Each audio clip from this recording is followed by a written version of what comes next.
పవన్ కళ్యాణ్ గారు తెలుగుదేశంతో కలిసే అవకాశాలున్నాయి అన్నట్లుగా. నిజమేనంటారా అది? దానికి పూర్తి అవకాశాలని ఆప్షన్‌ని ఓపెన్‌గానే ఉంచారండి తెలుగుదేశం పార్టీ వాళ్ళు.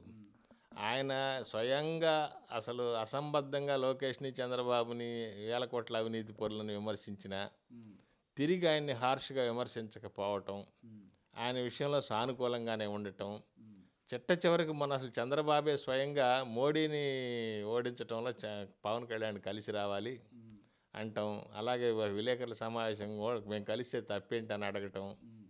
ఇవన్నీ కూడా పవన్ కళ్యాణ్కి దాదాపు తిరిగి మళ్ళీ చంద్రబాబు గారు నేరుగా ఆహ్వానం ఇచ్చినట్టే. అయితే ఇప్పుడు పవన్ కళ్యాణ్ గారి పరిస్థితి ఏంటంటే, ముందు నొయ్యి వెనక గొయ్యి. మరి తెలుగుదేశం పార్టీతో కలిస్తే భారతీయ జనతా పార్టీ ఒప్పుకోదు.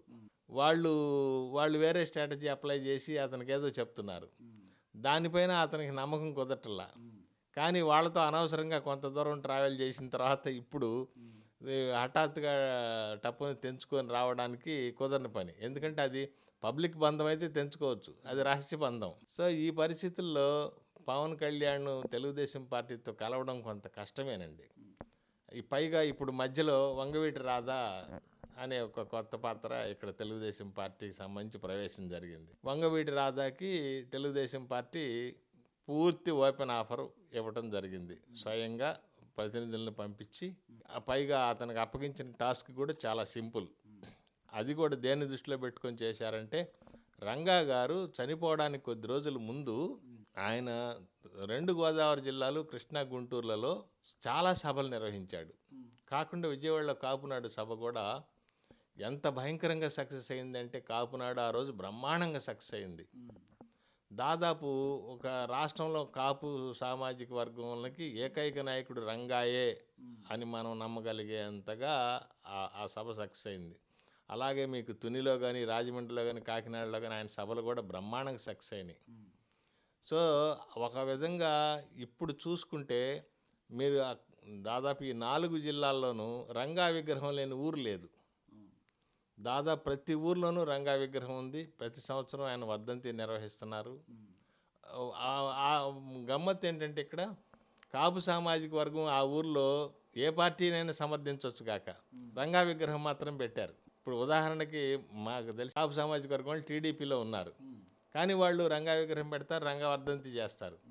అంత అభిమానం రంగా గారి మీద ఉన్న నేపథ్యంలో రాధాకు అప్పగించిన టాస్క్ కూడా అదే. ఈ 4 జిల్లాల్లో కాపు సామాజిక వర్గాన్ని ప్రభావితం చేసేలాగా పర్యటనలు చేయడం కానీ, వర్క్ చేయడం కానీ చేసి పెట్టండి. మీరు ఇప్పుడు ఇమీడియట్గా కావాలంటే ఎమ్మెల్సీ, లేదు భవిష్యత్తులో ఇంకేం కావాలంటే అది. అవన్నీ ఓపెన్ ఆఫర్లు ఇచ్చినట్టుగా మరి రూమర్లు, అంటే ఇంతవరకు పత్రికల్లో రాలేదు కానీ ఇవన్నీ వచ్చాయి. అయితే దీన్ని రాధా కూడా సానుకూలంగానే తీసుకున్నట్టు కనపడుతుంది. ఆయన కూడా ఇప్పుడు తను ఏ పదవి అడక్కపోవటం, అలాగే నేను టైం చూసుకొని చేస్తానని చెప్పి, తండ్రి గారి ఆశయం ఏంటంటే విజయవాడలో పేదలకు ఇళ్ల స్థలాలు, ఇళ్ళు అనే ఒక ఇష్యూని ఆయన రైజ్ చేయటం. ఎందుకంటే గవర్నమెంట్లో ఉంది కనుక తెలుగుదేశం పార్టీ చేసే అవకాశం ఉంది. ఇలాంటి సందర్భాన్ని ఉపయోగించుకొని తండ్రి ఆశయం నెరవేర్చడం అంటే అతనికి కూడా రాజకీయంగా బాగా ఉపయోగపడుతుంది. కాబట్టి అతను మంచి సమయస్ఫూర్తితో మంచి ఇష్యూని తీసుకొచ్చాడు. ఇప్పుడు నాకు ఎమ్మెల్సీ కావాలంటేనో, రాజ్యసభ కావాలంటేనో అది వ్యక్తిగత స్వార్థం అవుతుంది, రాజకీయ ప్రయోజనం కోసం పార్టీ మారినట్టు అవుద్ది.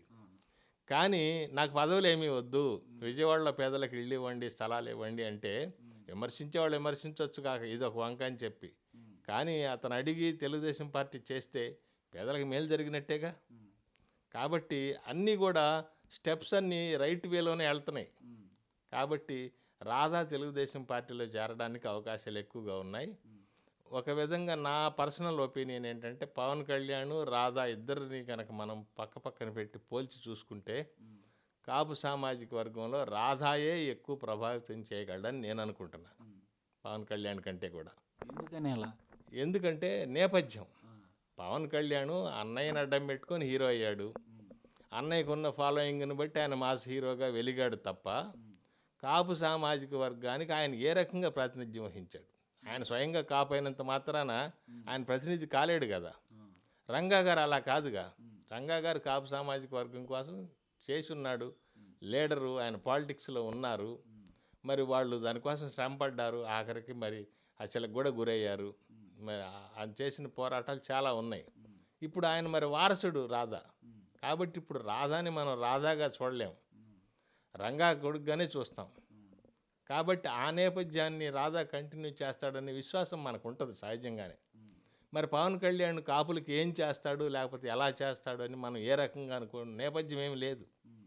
సినిమా యాక్టర్ అయి పాపులారిటీ ఉంటే ఉండొచ్చు కాక. అందువల్ల ఏంటంటే కంపారిజన్లో కాపు సామాజిక వర్గాన్ని నేను రాధాయే ఎక్కువ ప్రభావితం చేయగలడు అని అనుకుంటున్నాను.